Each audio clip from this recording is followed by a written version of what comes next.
revancha del banquero.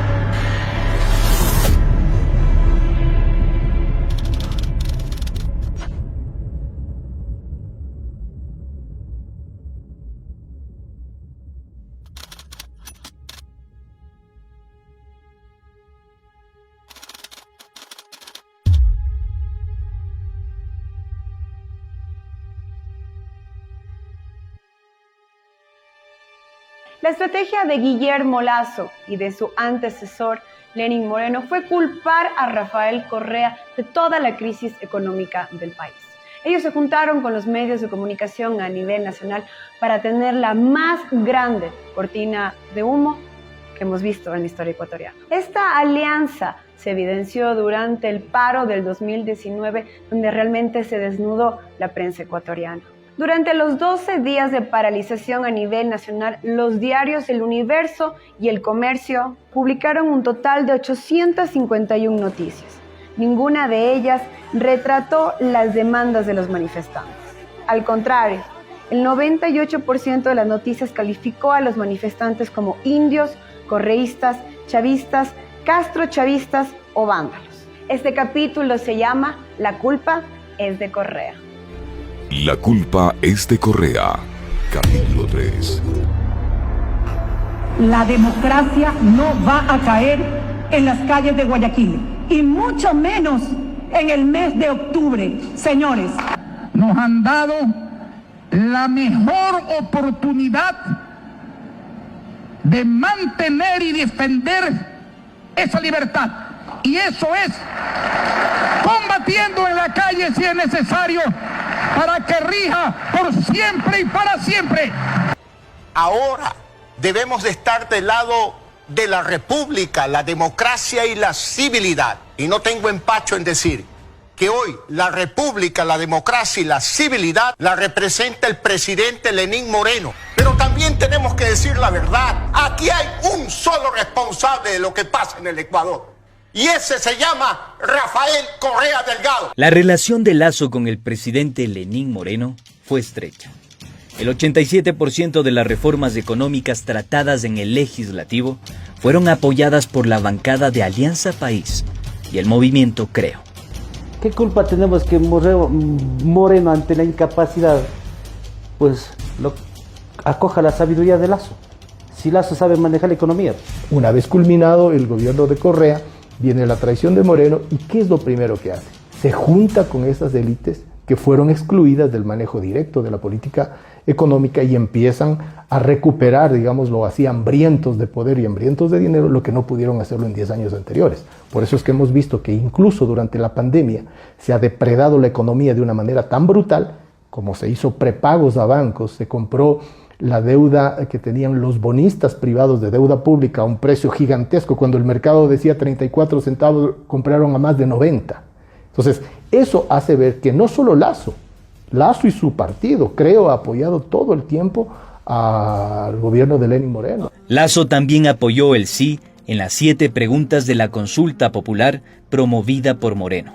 Respaldó al Consejo de Participación Ciudadana y Control Social Transitorio, presidido por Julio César Trujillo, que permitió al Ejecutivo controlar la Fiscalía, Procuraduría, Corte Nacional de Justicia, Corte Constitucional, Consejo Nacional Electoral y las superintendencias.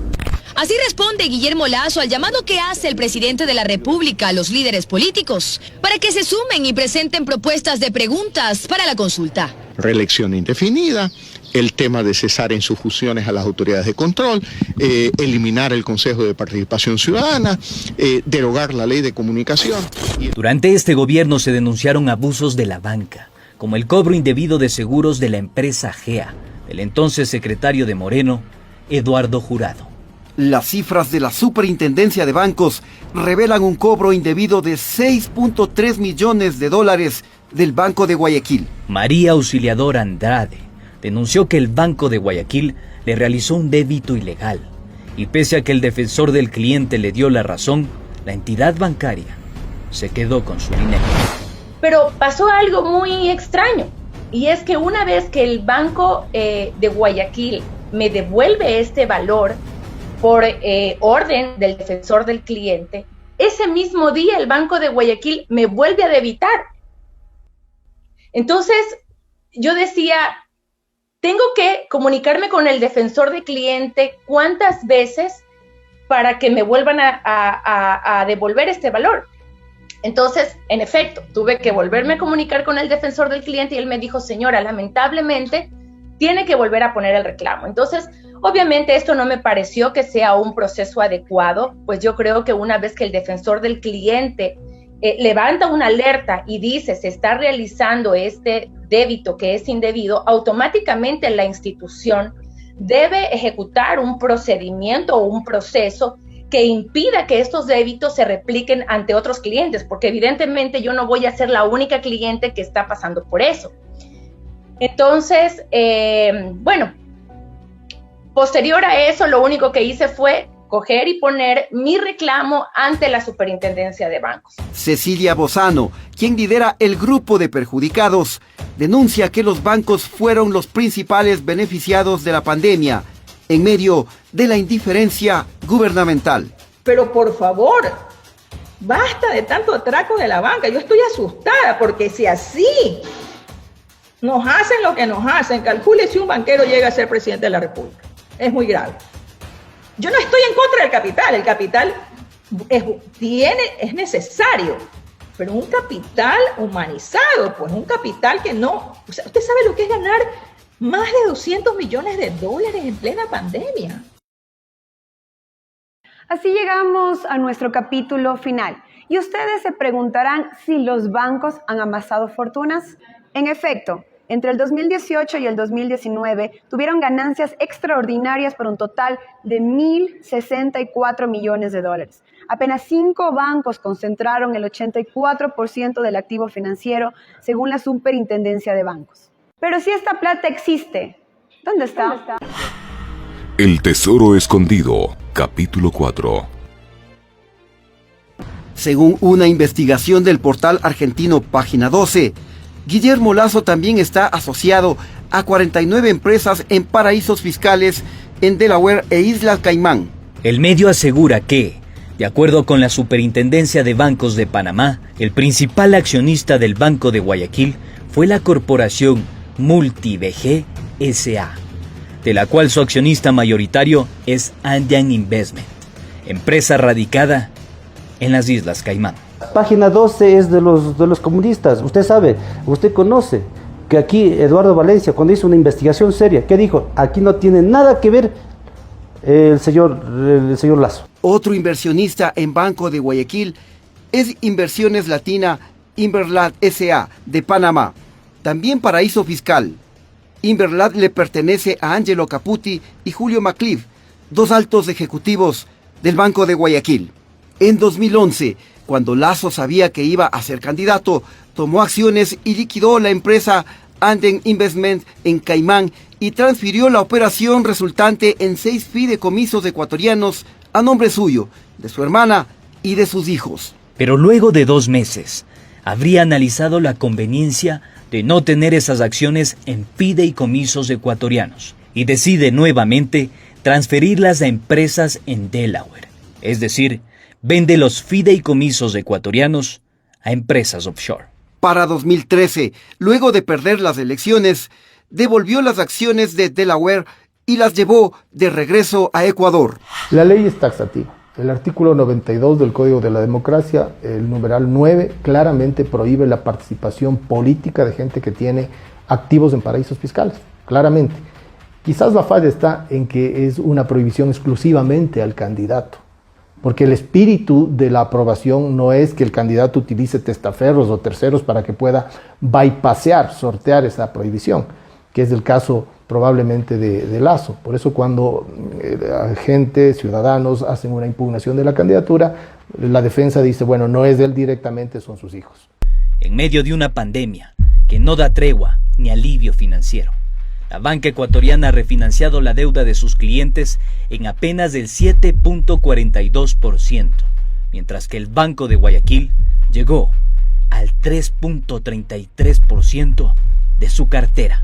el sistema financiero, sobre todo los grandes bancos, solo dieron este tipo de alivio en un 6% de la cartera. Y esto lo sabemos porque esta opción de reestructuración obligó a que la Superintendencia de Bancos y la Superintendencia de Economía Popular y Solidaria en sus catálogos de cuentas tengan una cuenta específica para mostrar dónde está incluida esa cartera de crédito debidamente reestructurada.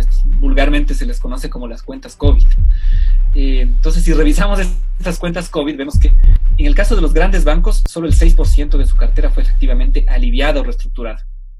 Si vemos el dato del Banco de Guayaquil, es de los que peores hizo, de los que menos cartera reestructuró. El dato es, el año pasado solo fue hasta noviembre, hasta finales de noviembre, que tenemos el dato disponible, solo el 3,33% de la cartera se reestructuró.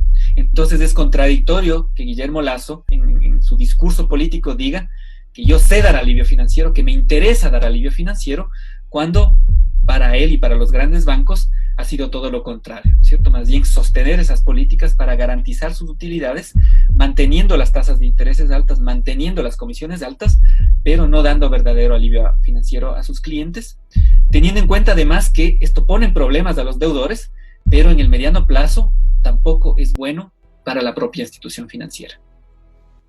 En el caso de Banco de Guayaquil, las cifras son escalofriantes. Entre noviembre de 2019 y noviembre de 2020, fue el banco que más incrementó sus ingresos por intereses cobrados y sin refinanciar las deudas de sus clientes. Más allá de eso, el tema es que lo que ha hecho la élite ecuatoriana, bancaria, financiera, las grandes fortunas, es sacar el dinero del Ecuador y colocarlo en paraísos fiscales. Sacar grandes fortunas.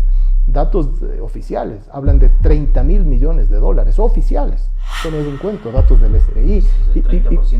Y cuando uno calcula entre el monto pagado por el impuesto a la salida de capitales, uno se puede dar cuenta que fácilmente son 30.000 millones, es el 30% del PIB, efectivamente. Entonces, sacan ellos los capitales, debilitan a la dolarización y luego le culpan a un candidato que está queriendo más bien fortalecer la dolarización. Si quienes ya lo han hecho, físicamente ya lo han hecho, son ellos. Los ecuatorianos vivimos entre el dolor de una partida, el estrangulamiento financiero y la esperanza del futuro. Este insumo revela el lado oscuro del presidente Guillermo Lasso. Y recuerda, un país que no conoce su historia está condenado a repetirla. Nos vemos.